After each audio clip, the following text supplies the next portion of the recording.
legends. This has been one life experience that I never thought could even be possible. And tonight just set it off with all the awards, the footballs, everyone that's here just honoring us and loving on us. This has been one great experience that I will never, ever forget. This is Ben Garland from the Atlanta Falcons, number 63.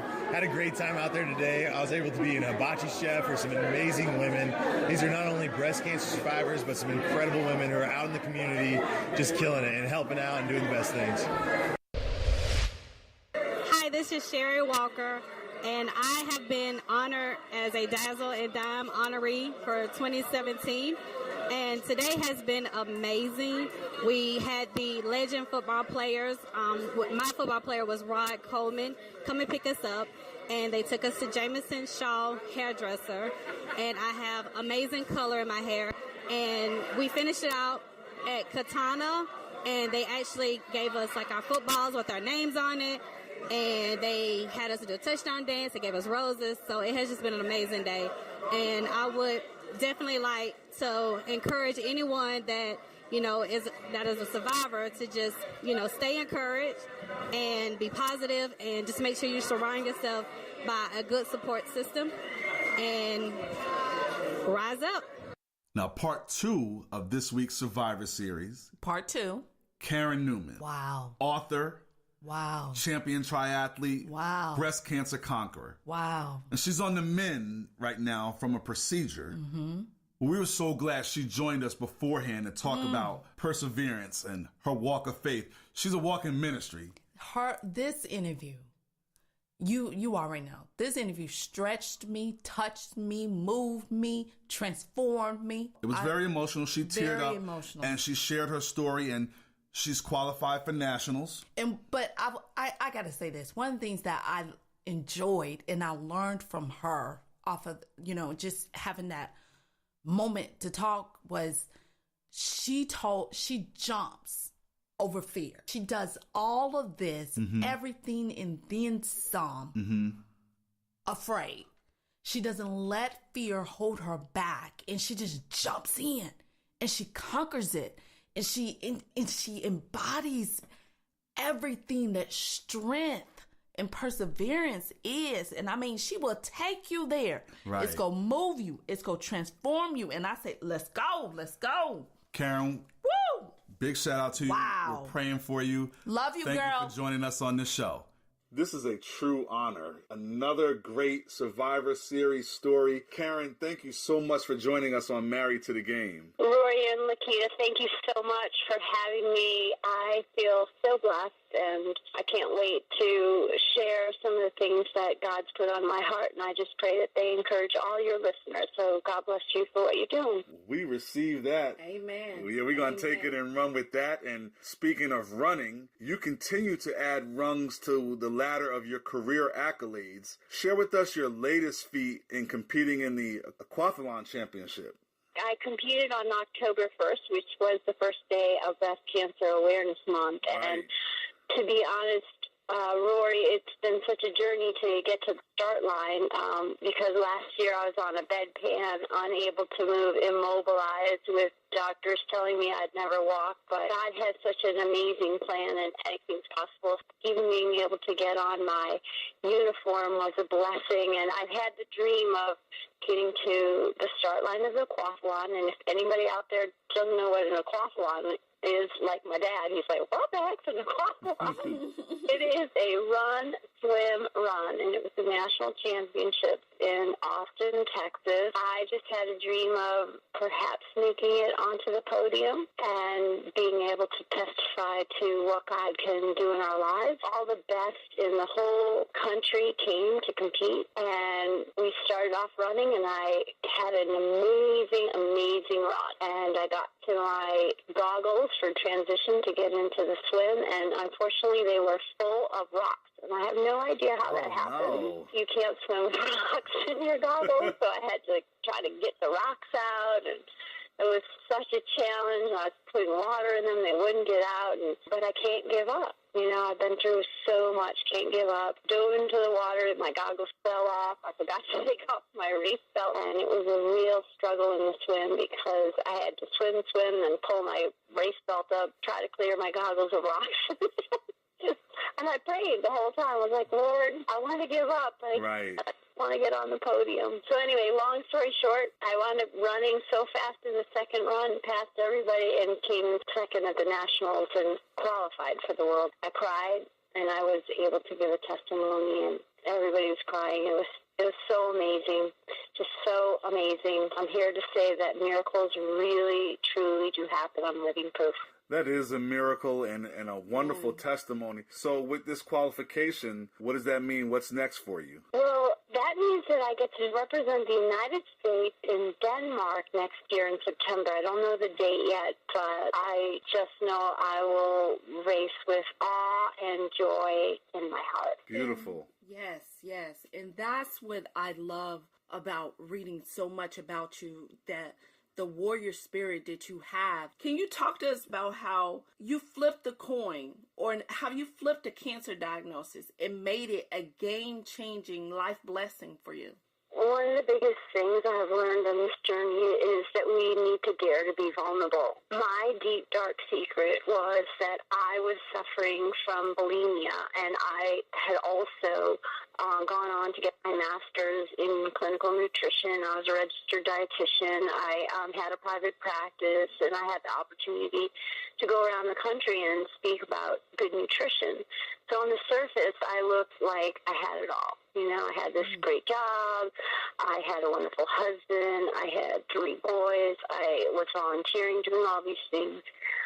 But underneath, I was suffering with this terrible addiction. Nobody knew I was a very, very good actress. I started to learn to act as a child. I always wanted to please people, and I thought that if I was just perfect enough, then I would be loved, and that was my mission. And so ultimately, living a lie caused me to really, in the end, just want to die. I was just lying to everyone, and I just said, Lord, take me home. And I really meant it. I just couldn't live the way I was living. And so 3 days later, I wound up getting a diagnosis of advanced cancer. And when I heard it, immediately I thought, Lord, I know you didn't give me cancer. I know you're allowing, I'm going to cry. I know you're allowing me this journey because you know it's going to change my life, and I need a game changer in my life. And so as difficult as cancer was for me, completely changed my life, I finally was able to get over bulimia, and I was finally able to expose my addiction and to share it with first with people I love, and then with people I didn't know. And I realized, I want everyone out there to know that being vulnerable is the key to connectedness. It is how you can overcome anything, and people love you no matter what. There's no addiction, no shame, no mistake, nothing that disqualifies you from living an abundant life. Amen. Oh my God. You are a living testimony. You are a witness. You are a walking ministry, and your career takes you all over the world. So share with us some of the stories that people know about you. They know about how you've overcome. They know you're more than a conqueror, and obviously you're part of our Survivor series. But in competition, at different meets that you're at, what are some of the interactions that you have, the questions that people ask you, and the responses you give when you're out there at your various triathlon events? I want to go back to my very first triathlon, and then I want to move forward. Okay. So my very first triathlon, I've been with my husband 35 years, but we kind of had a little breakup before we got married. Okay. And during that few months that we broke up, this guy said to me, "Hey, do you do triathlons?" Because I had a triathlon watch, and I said, "No, but I'd like to." He's like, "Well, there's one in 2 weeks. Normally for a triathlon, you should train."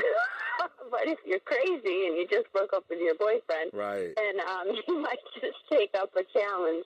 So my very first triathlon was a complete and utter disaster. So I learned a lot, so much from that race. And I tell everyone, you learn a lot from your failures. Share your failures, because your failures are really just stepping stones to success. So people will ask me all kinds of questions now because I've been racing for so many years. I've been to 9 world championships, represented the U.S. 9 times, which is such an honor and a blessing. And so people will just say, hey, well, how do I make my transition faster? And so for one example, maybe put some, baby powder in your shoes and put some Body Glide on your shoes as well. There's all kinds of tips, and getting your bike very important, just fitted so that you're racing and not wasting energy on a bike that's not fitted for you. There's so many questions that people ask me. But another question that people ask me is, how do you keep going when they tell you that you can't? And I just think that inside each one of us is a humongous well of courage that just needs to be tapped sometimes to show us how mighty and strong we are. And I pray a lot, pray for everybody. And the whole time I'm racing now, especially after, fighting cancer, being unable to walk, being immobilized, being on a bedpan, everything that I've been through, I just am like, thank you, I'm here. I can't believe I get to be here and swim in this beautiful lake and bike in this beautiful country and run and meet people. And it's just incredible. I've even had people say, how can you swim? I'm afraid of fish.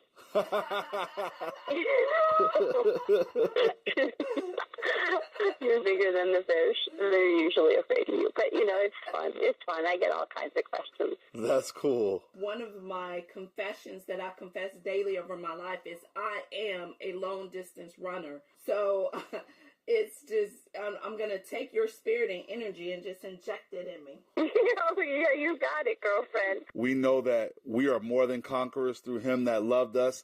That's why we are celebrating conquerors. Right. We're very selective with our words here through this Survivor Series. Karen Newman, superstar triathlete. You're a wonderful inspiration to so many. Thank you so much for joining us on Married to the Game. Warrior! Thank you. Thank you, guys. I hope I get to hug you in person. I really do. I hope I get to meet you. God bless you, and may your work and your mission go to the masses. Well, the clock's hit 000, and that's all the time we have for today. It's been a thin slice of heaven chilling here with you. Be sure to follow us on Twitter at Married2Game1. That's the number 2 and the number 1. You can check us on Instagram at Married to the Game Podcast. It's also with the number 2. Or like our Facebook page, Married to the Game. We'll catch y'all on the rebound. Peace. Married to the Game was written by Rory Chirac and Lakita Chirac for Chirac Media Group. The podcast was mixed and produced by Traxa Taylor. For more information, email us at rchirac@chiracmediagroup.com.